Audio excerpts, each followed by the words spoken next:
அகத்திய மகானுடைய காலகட்டங்கள் அப்படின்னு பார்க்க போனா எல்லாரும் நீங்க கூகுள்ல சர்ச் பண்ணி நீங்க கூகுள்ல போய் பாத்தீங்கன்னா அகத்திய மகானின் காலகட்டங்கள் அப்படின்னு பார்த்தா 3000 வருடங்களை தாண்டி வாழ்ந்த மகான், 3000 வருடங்களா வாழ்ந்த மகான் அப்படின்னு சொல்லிதான் அகத்திய மகானை எல்லாரும் இன்டர்நெட்ல எழுதி வச்சிருக்காங்க. இதுதான் உண்மையான விஷயம். அதே மாதிரி பதஞ்சலி இதையும் தாண்டி 4000 வருஷத்துக்கு முன்னாடியே பதஞ்சலி இருந்தாரு அப்படின்னு சொல்றாங்க. ஆனா ஆக்சுவலா அகத்திய மகான் அப்படின்றவரு யுக யுகமா கூட இருந்திருக்காரு. இதை நல்லா தெரிஞ்சுக்கோங்க. ஒவ்வொரு யுகமா கடந்து வர எல்லா யுகத்திலையுமே அகத்திய மகான் இருந்திருக்காரு. இத எல்லாரும் எப்படி சொல்றாங்க அப்படின்னு பார்க்க போனா அகத்திய மகான் அப்படின்றவரு சிவபெருமானுடைய அகம் அப்படின்னு எல்லாரும் சொல்றாங்க.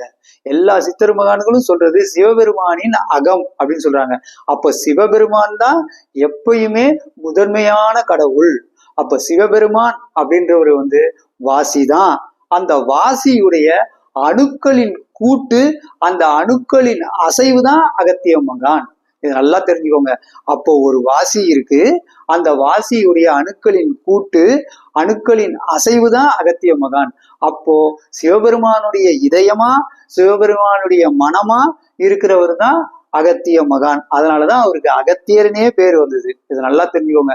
ஒவ்வொரு மனிதருக்குடைய ஒவ்வொரு உயிர்களுக்குள்ளேயும் அகமா செயல்படுறவர் தான் அகத்திய மகான்.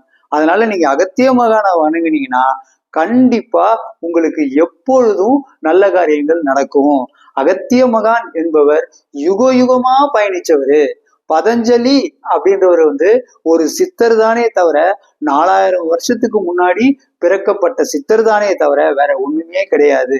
அதனால பதஞ்சலி அப்படின்றவரும் சித்தர் மகான் தான், அகத்திய மகானும் சித்தர் மகான் தான். அகத்திய மகான் அதுக்கெல்லாம் முதன்மையானவரு, சிவனுடைய அகம் அப்படின்னு சொல்லிதான் எல்லா சித்தர் மகான்களும் சொல்லியிருக்காங்க.